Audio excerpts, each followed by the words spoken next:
Turn Etsy reviews into an advantage two ways. Reply to one the right way, or analyze the whole batch for patterns. Start with reply to a review. Rate the stars, paste in the customer's review, and add your shop name. Got a negative review? Add what actually happened and the resolution you offered. That small bit of context makes the generated response far more specific instead of generic.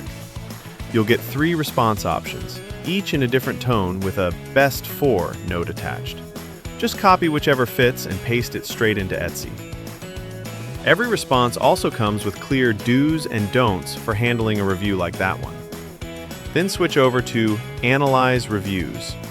Paste in a batch of reviews or upload a CSV/Excel export straight from the BeeSerp extension.